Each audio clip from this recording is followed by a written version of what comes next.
ભરૂચના શુકન બંગલોઝ વિસ્તારમાં સોમવારના રોજ મોટા અવાજે ગીત સાંભળવા બાબતે પાડોશીઓ વચ્ચે થયેલી તકરાર જીવલેણ સાબિત થઈ હતી. તકરાર દરમિયાન ઢોર માર મરાતા 62 વર્ષીય અયુબ પટેલ ગંભીર રીતે ઘાયલ થયા હતા. બાદમાં તેઓ ફરિયાદ નોંધાવવા ભરૂચ તાલુકા પોલીસ સ્ટેશન પહોંચ્યા હતા, જ્યાં તેઓ અચાનક ઢળી પડ્યા હતા અને તેમનું મોત નીપજ્યું હતું. આ મામલે તાલુકા પોલીસે ગુનો નોંધી તપાસ શરૂ કરી હતી. પોસ્ટમોર્ટમ રિપોર્ટ મુજબ અયુબ પટેલ ને મારવામાં આવતા તેમને હૃદય અને ફેફસામાં ગંભીર ઈજા થઈ હતી, જેને કારણે તેમનું મોત થયું હોવાનું બહાર આવ્યું હતું. આ બનાવમાં પોલીસે મારામારીમાં સામેલ 3 પૈકીના એક આરોપી મોહમ્મદ સોબાન ઇમ્તિયાઝ શેખની ધરપકડ કરી છે.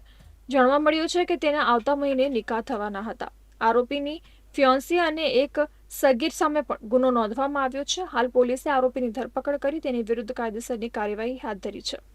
મોહમ્મદ સોબાન ઇમ્તિયાઝ શેખ કે જે એક ગુસ્સામાં આવી જાય છે અને જે સામેવાળી વ્યક્તિ જે છે અયુબભાઈ કે જેની ઉંમર પણ 62 વર્ષની છે, તેમની ઉપર આ મોહમ્મદ સોબાન ઇમ્તિયાઝ શેખ કે જે મુખ્ય આરોપી છે તે તેમની ઉપર વારંવાર ઢીકા પાટુનો માર મારે છે અને તેમાં પણ મુખ્યત્વે છાતીના ભાગે વધુ પડતો માર મારે છે, જેના કારણે તેમની હાલત થોડીક ગંભીર થઈ જાય છે અને તે પોતે પોલીસ ફરિયાદ લખાવવા માટે આવે છે, પરંતુ ઇન બિટવીન તેમની હાલત વધારે ગંભીર થઈ જાય છે. તેથી તેમને પોલીસ હોસ્પિટલ ખસેડવામાં આવે છે અને ત્યાં હોસ્પિટલના ડોક્ટરો દ્વારા તેમને મૃત જાહેર કરવામાં આવે છે.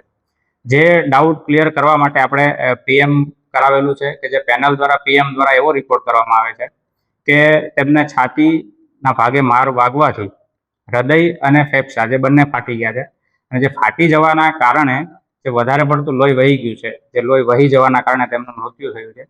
એટલે આ જોઈને એવું લાગે છે કે નોર્મલ ઇન્સ્ટન્સીસની અંદર કે નોર્મલી ક્યારેય હૃદય કે ફેફસા ફાટી જાય એવી ઘટનાઓ કોઈ ઘટતી નથી.